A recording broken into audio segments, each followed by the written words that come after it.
Okay, cool.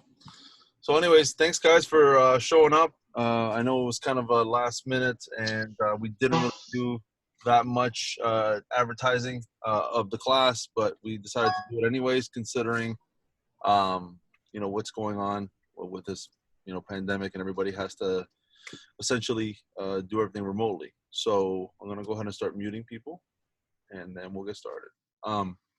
So what I wanted to start off the meeting with was, let's see here, close this off, is, the BRRRR method was different 3 weeks ago than it is today. Okay, and let me explain the reason being. Financing is completely changed for the investor side. It's starting to change a little bit on the regular residential buy and seller retail side, but the investor side has dramatically changed. Hard money has dried up. There is still hard money available, but the cost of hard money is higher and the down payment is larger that's required. And then the resale or the refinance loans out there that are what we call the debt service loans, the loans that are based on how much rent you're collecting and what you're able to cash flow on the property. Those loans essentially are off the table for the time being. So the only options are to either stay in your hard money or to try and refinance out with, more of a traditional loan, which is going to go based on debt to income or maybe a commercial loan. So with that being said, we're going to take that into consideration here as we get started with our presentation. So let's see here. So move this over here. Move on. See if we can do it this way. How do we move to the next slide? So first and foremost, the BRRRR is essentially what it stands for is buy, rehab, rent, refinance, and repeat. So an investment strategy that involves buying fixer-upper rentals. Hold on, guys. Buying fixer-upper rental properties, repairing them, leasing them out to great tenants to get your money back out,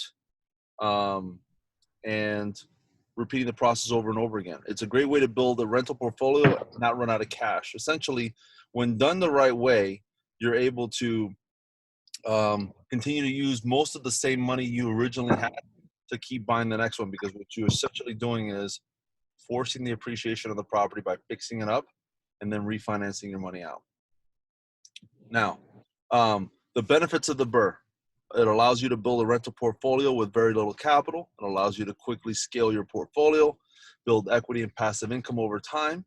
It has a potential to produce high returns, stronger return on your investment comparison to other investments, provides the ability to scale financial freedom faster. It's lower risk when done properly, and increases the velocity of your money. Okay, now this is not talked about enough. When people talk about investing in real estate, they don't really talk about the velocity of cash. And what that means is, if done correctly, it's you're able to recover all or most of your money from each deal and reuse the same funds over and over again. So $50,000 the traditional way when you buy an investment property gets you one property. But $50,000 done the BRRRR method can get you several properties a year. So the first part of it is going to be the buy. And this is where most of the people come to me and partner up with me, is because this part is the most essential, critical part of the entire process. And if you get this one wrong, then forget about the rest of the steps, because it will fall on its face. Okay, so buying a fixer-upper property that is distressed, this is important. Okay, I don't know why I can't, guys. If you can mute yourself, somebody's unmuted. I think it's Patrice.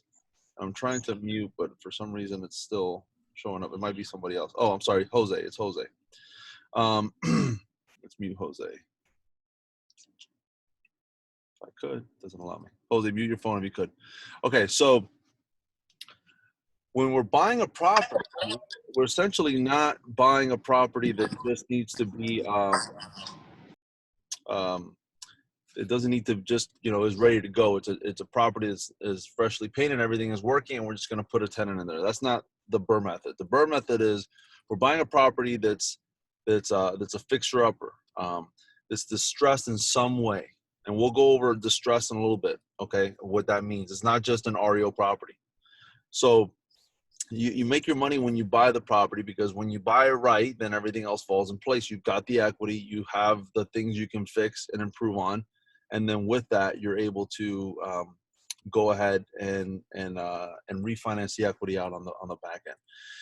If you get a good enough deal, you can make money even if things go wrong during the BRRRR process. Buying right is the #1 priority. So what this means is that if you go over on the rehab cost, or you miscalculate certain things, or the project takes longer than expected, all those things can be mitigated and can be overcome if you buy it right and with enough equity in it. If you buy it with no equity in it, no matter how quickly you do it or how under budget you are, you're not going to end things well, right? So here's a quick formula as far as how this works. Acquisition, which is sales price, plus rehab equals 75% of ARV. And by the way, guys, this number is changing dramatically right now. We're looking at closer to 65% in today's current market based on what's changed in the last 3 weeks. So right now, if you were to come to me and say, hey, Ralph, I want you to mentor me on my first deal, how to do this BRRRR, or how to do a fix and flip, I would probably be looking at properties closer to 65% of the after repair value. Okay, that's what the ARV stands for, after repair value. So warning, never buy a property based entirely on this formula. Always do a thorough analysis. This is one thing that people really like to use a lot of emphasis on, but this is not the do-all. You have a lot of factors involved, and depending on your experience in real estate investing and how many properties you've refurbished or rehabbed or sold is going to determine how well you do here. Okay, so just understand that the ARV is not everything. However, it's a good indicator. By the way, I've talked so far a lot. Does anybody want to chime in? Does anybody have any questions before we move on to the next one regarding the buying process? We're good? All right, let's move on to the next one. The next part is the rehab. Okay, so again, BRRRR, B-R-R-R-R. This is the R. This is the first R. This is the rehab. So we buy the property. Now, most of the time you will be targeting fixer-uppers, distressed properties, which I was talking about this earlier, okay? Distressed properties can be either that the market's distressed, which is what we're dealing with right now, which you're buying properties at 65% instead of 75%, which is a great deal. The actual sellers in distress, they lose their job, they can't make payments, they're going into foreclosure, right? Or the property itself is distressed. It needs a new roof, it needs electrical, it cannot qualify for financing.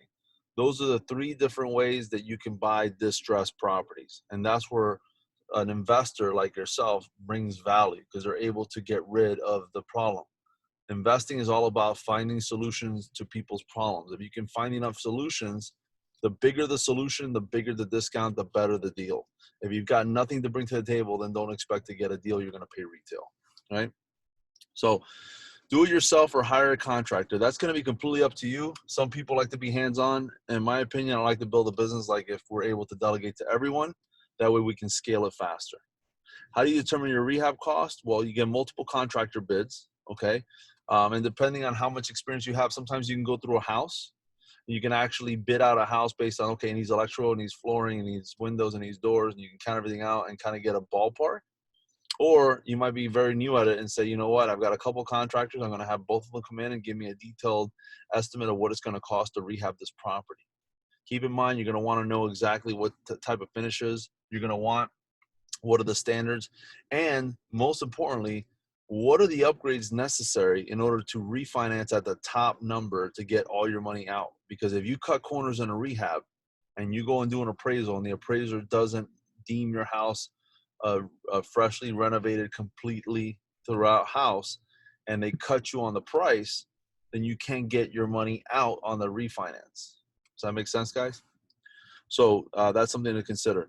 So again, get it in an itemized format, ignore the bids that are substantially higher, and choose a contractor with the best price and the best communication. I can't emphasize this enough. It's not all about the price, and it's not all about the communication, but they're both very important. Communication, if you have a contractor that is not responding to you, that is telling you yes, and then it's actually no, It's going to be a long process. And believe me, I'm going through that right now with a contractor, and I'm not immune to it. I've done over 140 fix and flips, and we're currently working on BRRRR number, I believe door number 13, and we still fall into this trap. And we just kind of, you have to correct, you have to adjust, and you have to move on. But always be aware that it's not all about the price. It's a couple of things. It's price and it's communication. Okay. Let's move on to the next R, which is rent. So once you finished a rehab, now you're ready to rent the property. Okay. Rent minus expenses equals cash flow. Now, why is this important? Well, it's important because when you refinance a rental property, they're going to want to care about what your cash flow is. They don't want you to break even, or even worst case scenario, they don't want it to cost you money every month to own this property. So they're going to want to see what your cash flow is. Where can you find rent estimates? Well, there's a couple places you can do rental estimates. You can go on the MLS, you can go on rentalmeter.com, you can ask your local property manager, or you can go on Craigslist. All of these are good indications of what the rental market is. And remember, because you're renting the house out to a fully renovated home, you might see a range of rents in an area. Just make sure that the bedrooms, baths, and square footage are the same, and then take a close look as far as what the condition of that home is. If you've got one at 1,500 and it's an average house, and one at 1,700 and it's a nicer looking home, they're both 3-bedroom, 2-bath in the same market, then you know you can probably push it closer to 1,700 because you're going to have a fully renovated home when it's all said and done. So leverage property managers, guys. This is very important. You want to leverage property managers because they're in and out of properties a lot more than even you are as renters. I'm sorry, as realtors. So you want to make sure that you leverage the information that they already know. And then, of course, you want to reward them with a business, because if we're doing this to scale it out in the big picture of things, you're not going to want to be the manager yourself. You're going to want to have a property manager manage your 10 rentals or your 20 rentals, whatever the size of your portfolio may be. The next one, again, guys, if you want, jump in there. If I'm going too fast, or if any part of the BRRRR process you want to ask more questions on, feel free to jump in there and ask a question. But I'm just going to keep zooming through because there's quite a bit to get to go over here. And on top of that, I'm sure at the end we're going to have plenty of questions, and we're going to dive into the numbers. So here's a portion of the BRRRR analysis, which is called the repeat. Okay, once you've bought the property and you renovated the property and you rented the property, now you're ready to do it again. Okay, so here's the important part. How quickly can you do one? It depends on your system. Systems allow you to scale. Okay, somebody's saying something in chat. Let's see. You skipped refinance. Did I? Let me see. Why can't you talk? All right, hold on a second, guys. Let me see. Did I skip refinance? Yeah, I apologize. Okay. Okay, so refinance part. Getting pre-approved before buying can be beneficial. Ask your lender what LTVs they are offering. If your LTV is 75%, that is your target number to be at all in. Some banks require a seasoning period of 6 months. And by the way, this is now growing. This list is growing. Because of what's happened now in the pandemic, they're going to also want reserves. Okay, they're going to want some investor loans are requiring 12 months of reserves. Some investors are requiring 70% LTV instead of 75. So you got to really do your homework and see who's available now to do the loans. But we've seen some where they're doing 65%. If they're doing 65% LTV, then the whole BRRRR analysis is completely thrown on its back. Because if you're buying at 75% ARV and you're getting a loan of 65% plus closing costs on the front end and the back end, then you have too much money left in the deal, and the BRRRR does not become effective anymore. Now you're stuck. You're not able to pull the money out to move it into the next deal. Anybody have questions about refinance? Okay. Yes, I'm sorry. Do you mind just repeating the last few about the refinance? I was cut off for my connection. I'm sorry. No problem. So the last part of the refinance is you have to make sure that once you do your homework in today's market, as far as what the loan program is going to look like for example, I have here 75%, but actually that's changed. Now it's closer to 65%. So if it's 65%, then we have to now start buying properties closer to like 60%. in order for it to Gotcha. make sense, or else we have too much money in the deal. If we have too much money in the deal, when it's all said and done, a BRRRR is not a BRRRR Okay. if you can't take your money out. In other words, the last portion, which we're going to get to now, which is repeat, this process Yeah. is going to be delayed drastically because you can't repeat it if you can't take your money out. Make sense? Yes. So so the purchase is always done with hard money, It doesn't have correct? to be. Doesn't No. have to be done with hard money. If you have enough money to buy the deal yourself, you can do it that way. It just all depends on your appetite for leverage, and your appetite for to scale it. So, for example, somebody came to me and said, "Hey, I've got $400,000. Okay, there's one or two things we can do with 400,000. We can either do Yeah. 2 BRRRRs or we can do 14 BRRRRs. Just depends on how aggressive you want to scale. If you want to get Okay. aggressive, I can get hard money, and with that 400,000, we can leverage it out. If you want to be conservative, we can do 2 BRRRRs, and there's no pressure because we have our own money in the deal and it's cash flowing. And then when we're ready to get a loan out, we can get the loan out and then continue to do the BRRRR method with whatever we can refinance out. Make sense? Yeah. Yeah. Yeah. Okay. Thank you.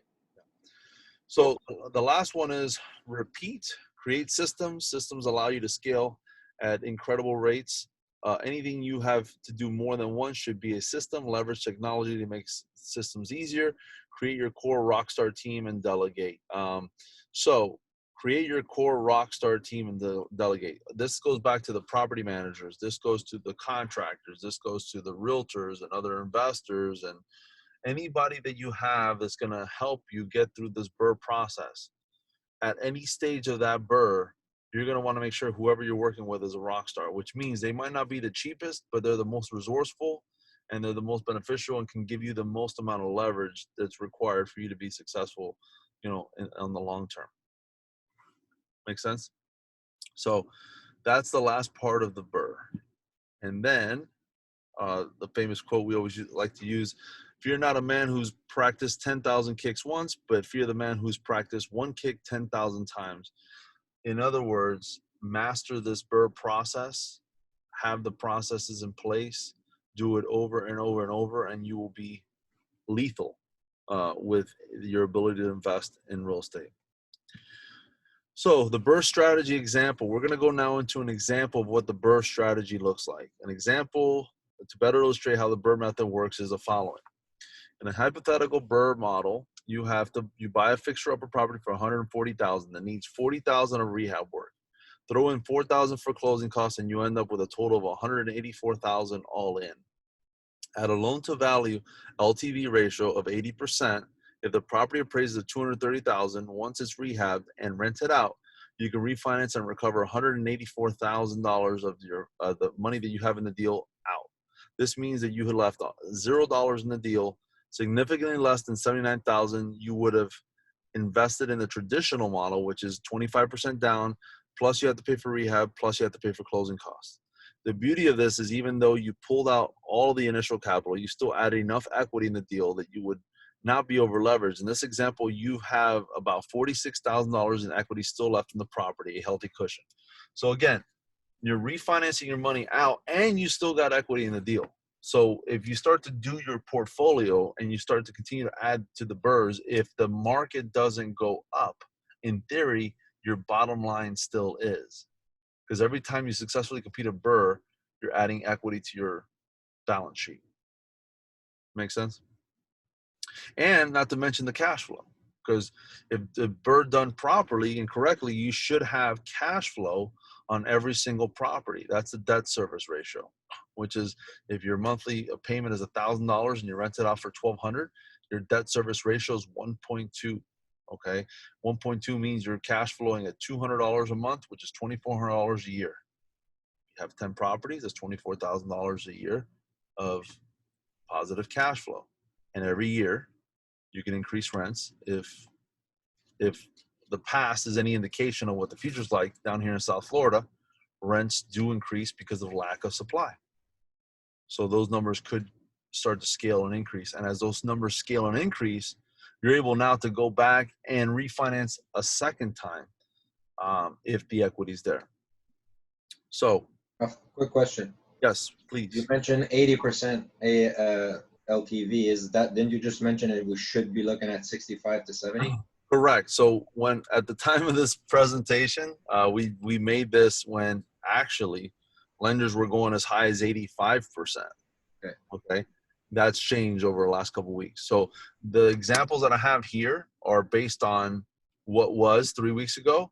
What we would have to change are two minor things. Everything else stays the same. The two things we would change in this whole presentation is at what LTV are you buying at, and at what LTV are you refinancing at. And currently, the refinance rate that I found was 65 to 70%. And then there's a couple people have told me they'll still do 80, but I'm going to say that 80 is going to be more of a debt to income loan. And it's going to be more of like you have to personally qualify for it, and it becomes a little harder to be able to get 10 loans, for example, for rental properties when you go that route. So I like to go the other route, which is a debt service loan. And there is a bank that I'm currently working with that'll give you 65%. So if you're refinancing out at 65%, you're going to have to be buying it roughly at about 60%. Make sense? In my example here before, I was buying a 75%. If I'm buying a 75% and I'm refinancing at 65%, then the numbers don't work. And I'll give you an example. So we're going to look at the example here so that you see what I'm talking about. So here in this column, I have traditional. Traditional means if you just buy a property, you put money down, and then when it's all said and done, you got a rental property that you have equity in, and then hopefully in one day you're able to sell it for a profit. Okay. So if you look at this column up here, it says input purchase price, $140,000. You put $25,000 down. You got a total of $40,000 into the deal because you also rehab the house. Okay. The rehab amount here, we actually put it at zero. We did nothing to the house. You got 40,000 into the deal. So you bought it at 140, you got 40,000 into the deal. Okay. You've got an equity of negative 40, which means that is your equity. Your equity is the amount of money you put in the deal. Your 40,000 is the equity. You haven't created any improvement to the property.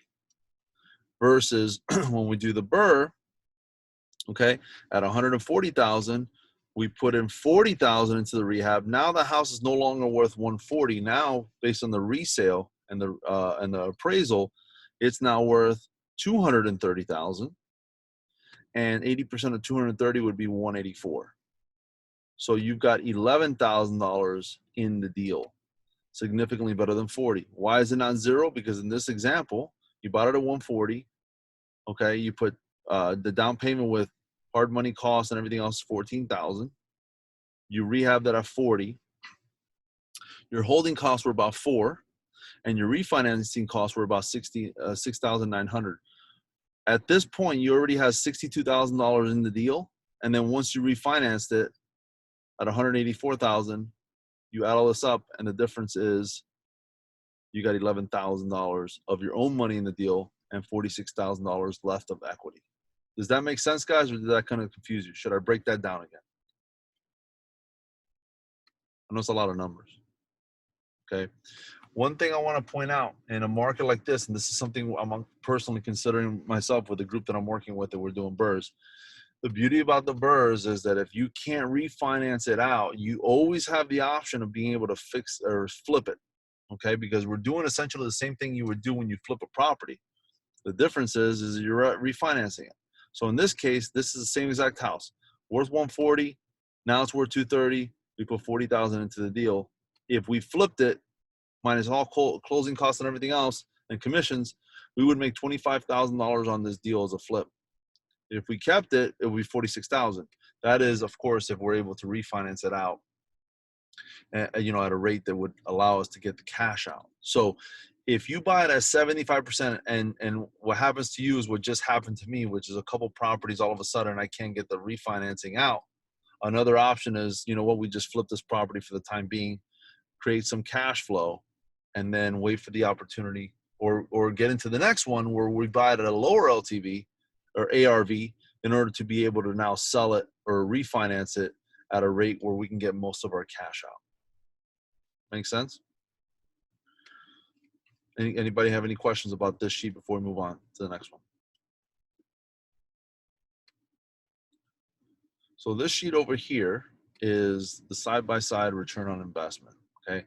On your traditional rental, I put special pro here, which means like if you're getting fancy with the type of financing you can get. I'm not even going to spend time on this because this is kind of essentially going away with what's going on right now in the market. You either have your traditional way or your refinancing way, right? In your traditional way, if you rented out that property at 140,000, this one over here, it was worth 140 because you didn't put any rehab money into it. Okay, it would rent for 14,000 minus your mortgage on 14,000 based on the amount of mortgage you have on this. Which here we put 25% down. Your mortgage would be 6,800. Taxes, insurance, property manager.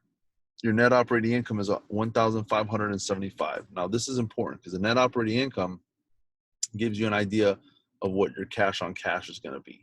Okay, at 1,575, based on this ratio, you get a 1.13 debt service ratio. Means you can get an additional 13% on top of what the cost of this property is going to cost you.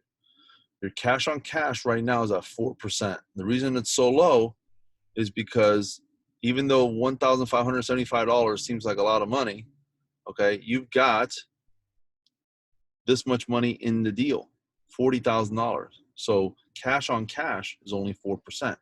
It's not terrible, but it's not great either, okay? Now, for the BRRRR method, your rental rate jumps up because you improve the property. Now it's worth more. You can rent it for more. Your mortgage is also higher, you see, because you're refinancing more of it. But the taxes and insurance are going to be the same because you bought it at the same time. In fact, your taxes might even go lower because you might be able to qualify for some tax credits or some insurance credits that you didn't qualify before when you bought it.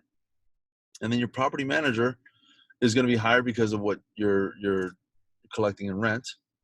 But your net operating income jumps up dramatically. You're at now 4,540, and your cash on cash jumps up to 41%. The reason being it jumps up so much, besides the net operating income, okay, is this. In this deal, you've only got $11,000, whereas in the beginning you have 40,000. So you have a quarter of the amount of money put into this, and you're getting 4 times the amount of income. So it's kind of it's a double whammy. You get 4 times the amount of income, the net operating income, and you have a quarter of the money that's required to be in the deal. So that skyrockets your cash on cash to 41%. This is the reason why BRRRR investing is so powerful, because you're able to get your money out and you're able to buy again. But whatever money you have left in the deal, you're getting these ridiculous returns that you could not get anywhere. And can you imagine what this return is going to look like next year when you renew that rental agreement and now you increase your rent by 5%? That little bit of 5% an increase of rent is going to put on your bottom line, is going to make that jump double, right? Not from 40 to 80, but it's not going to be a 1-to-1 ratio. The 5% increase is not going to be a 5% increase on cash. 5% increase in the rental might equate to like a 10 or 15% increase in cash on cash because you have so little of it in the deal. Make sense, guys and girls? You guys have any questions for me? How many people do we have on this call? Let's see. We got 1, 2, 3, 4, 5, 6, 7. Oh, cool. 8 of us. Fun. So, all right. So let's go to the next slide. Frequently asked questions. This is what people normally ask. We're going to go through this first, and then you guys are going to ask us any questions in addition to this to see if we covered everything. So what is the best way to get started? Find the deal and partner with me or receive a finder's fee. So a couple people on this call have partnered with me on a deal one way or another, and we've been able to find a way to get them in the deal and successfully invest their money. So that's the one way to get started, okay? Another way to get started is find me a deal that I can do, and then I can pay you a finder's fee on.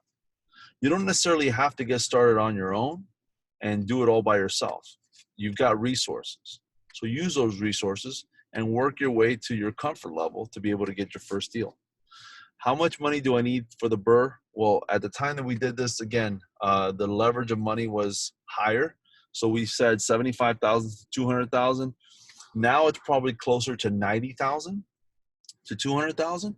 And the reason being is because now you have to put at least 25 to 30% down, where when I did this call, it was more like 20% down, 10 to 20% down. So the amount of cash required to buy an investment property or distressed property is higher. The good news is the discount is also higher because there's less buyers able to buy, and there's still the need for people to sell to cash investors.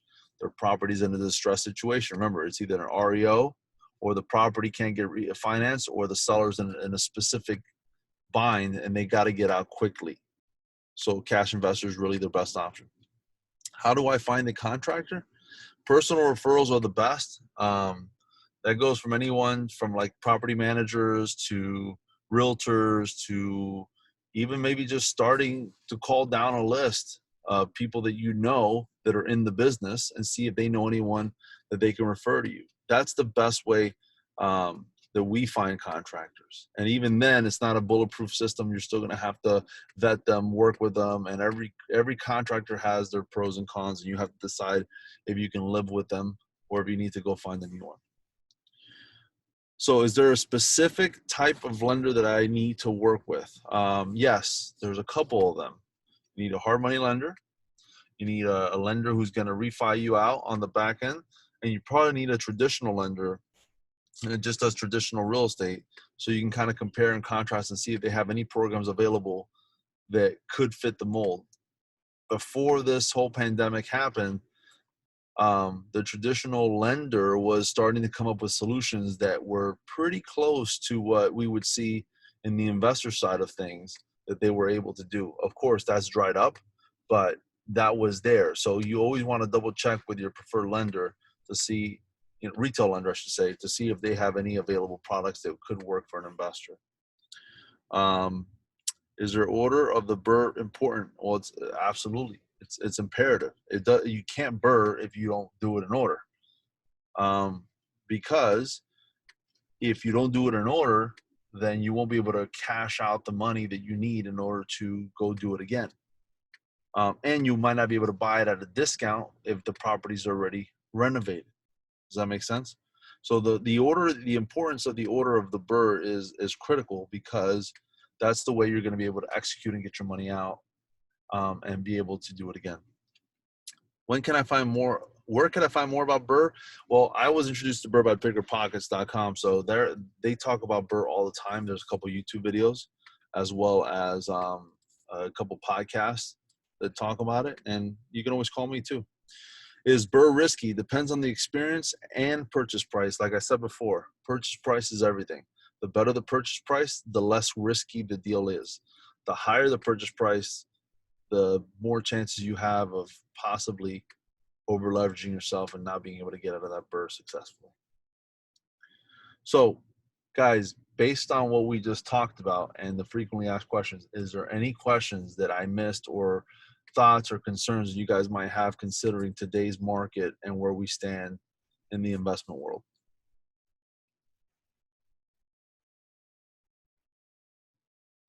Anyone at all?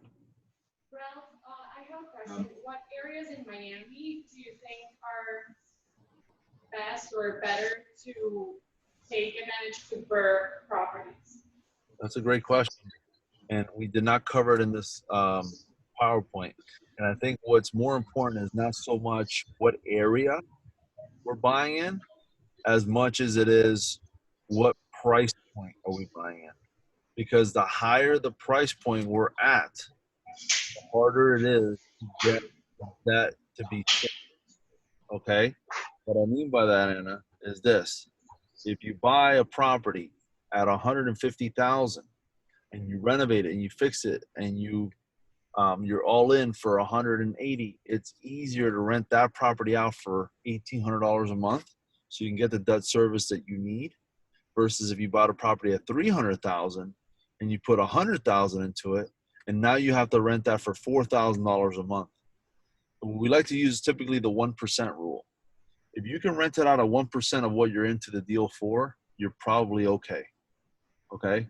For example, on this deal right here at $140,000 plus 40, we're into it for $180,000. If we can rent it out for $1,800, we're probably okay. if we hit that mark, we're probably going to be in trouble because it's not going to, the service is not, the debt is not going to be serviced. And then we're going to have a hard time. Either we're going to have to come out of pocket every month to cover the deal, or the bank is not going to lend us the money because they feel like it's a bad investment, or both. Hopefully that answered your question. Ralph, I got an input and a question. Sure. I've been doing fix and flip for 2010 for other clients, and now I started doing it for myself. I have never done the BRRRR process, but I need to start doing it. Are we still looking at the same type of properties? And just to tell everybody else, where are you looking for properties? Sure. Great question, Jerry. And Jerry, you're going to have a leg up because if you've done fix and flip, this is the exact same thing that you do with fix and flip. The only difference is that you have to rent the property and then you have to refinance your money out at the end. Those are the only two differences. Everything else is the same. You're buying it low, you're fixing it up, you're improving the value, and then you have an asset that's worth more than what you bought it for. Okay. So what areas am I looking for? I'm basically looking for single family primarily.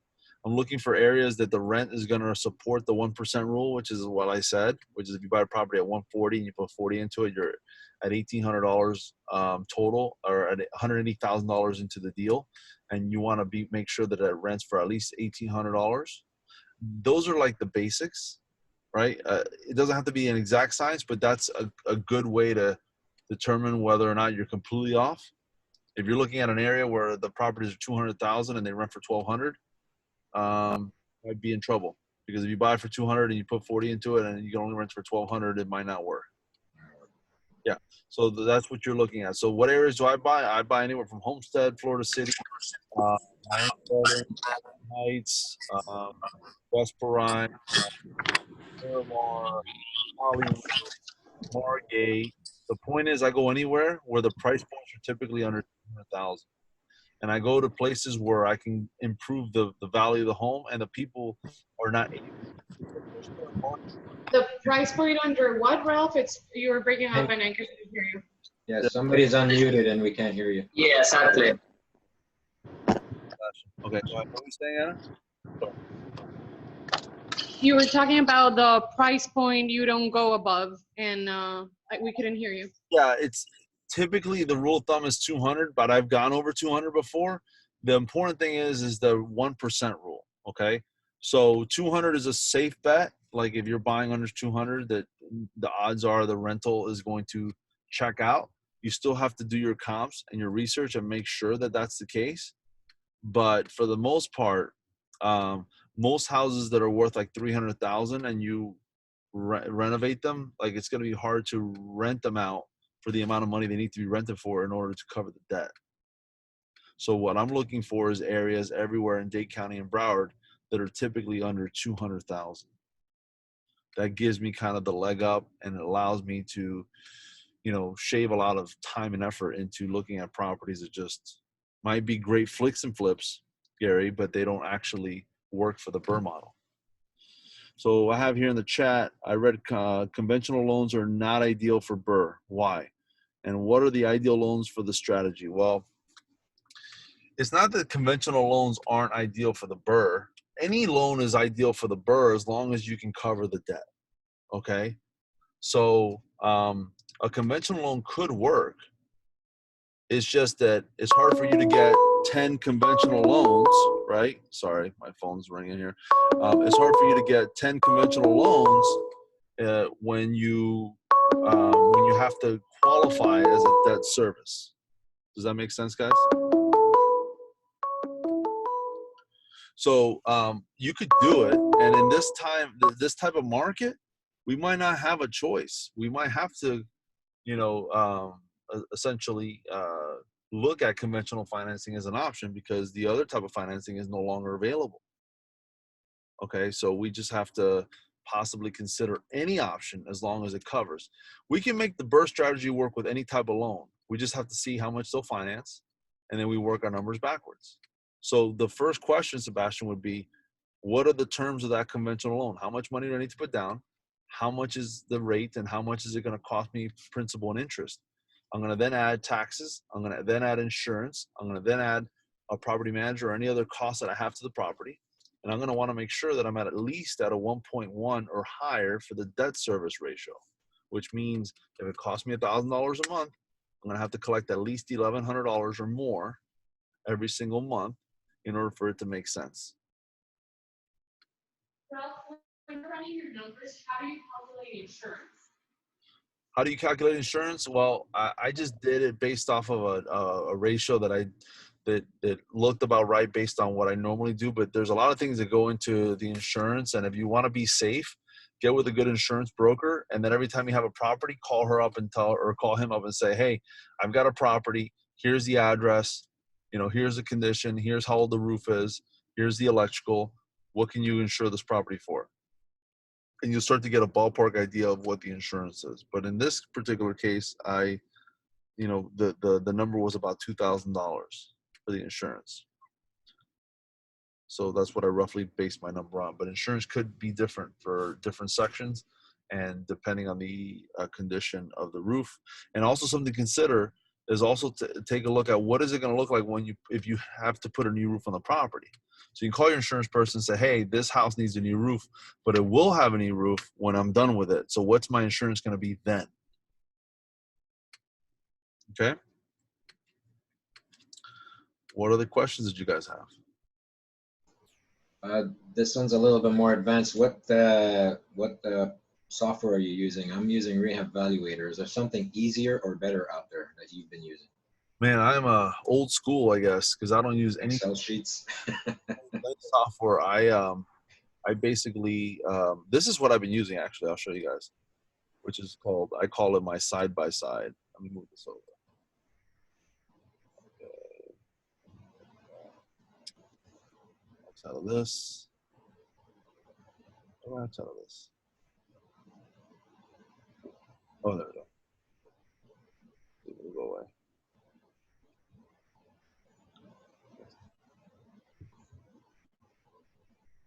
That's funny. It's like right behind this. Can I move this over? Yeah. Okay. Let's move that back. This is what I'm using.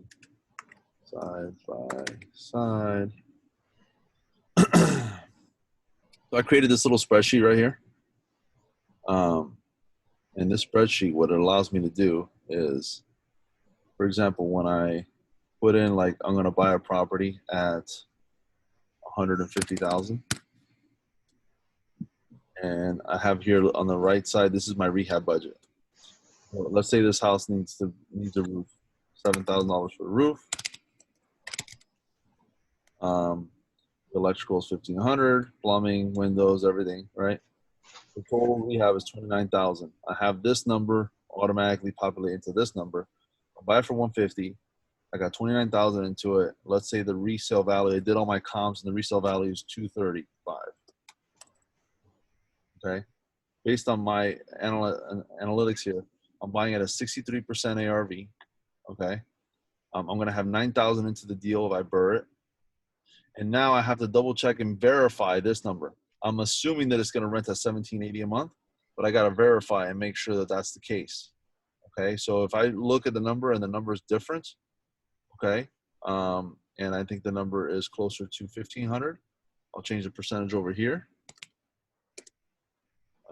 And then I just kind of keep playing with this number. So let's say it's 8. Let's say it's 1665. I'm like, okay, so 1665 at this number based on what I'm into the deal for, at $9,000 into the deal, my debt service is 1.16.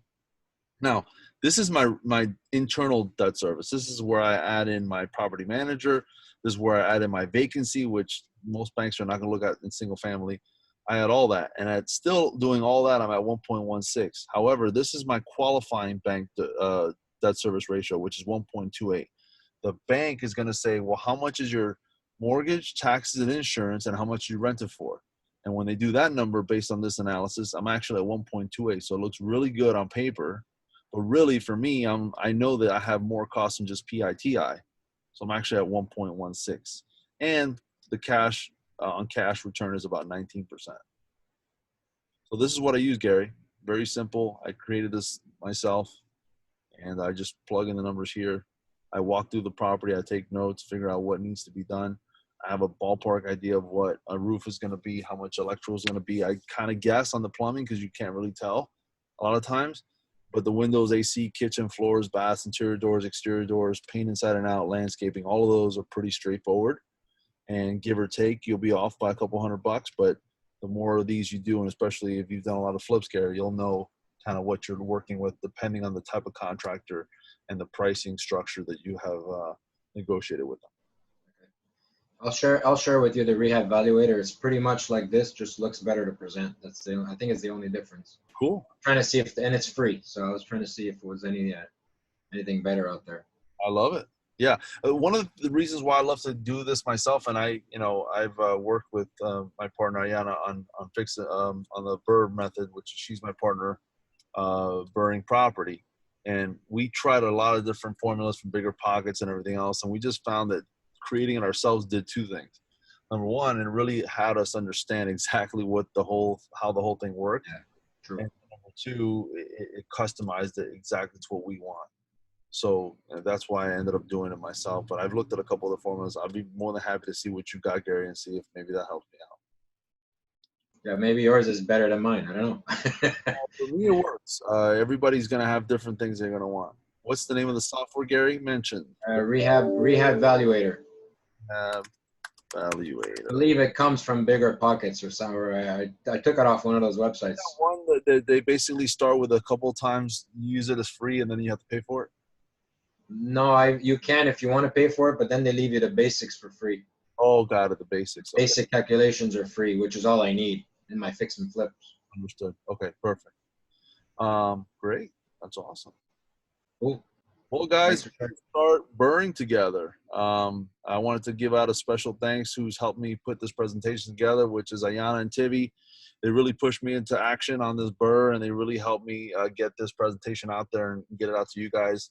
And I'm looking forward to continuing to do these presentations because every time I do them, something is changing in the industry. Something is changing in our economy. So all these dynamics change, and the more I'm able to teach and the more I'm able to reach out to you guys, the better I get at it, and the more we can network and grow together. So again, thank you for taking the time and sitting through this Zoom class with me. And by the way, if you guys have any questions or want to be in touch with me, I'm going to put my number in the chat, and you guys can feel free to reach out to me anytime you want. And look forward to meeting each and every one of you. All righty. Any last questions? No, thank you. It's been great. All right, guys. You have a great day. Talk to you guys soon. Learning resource.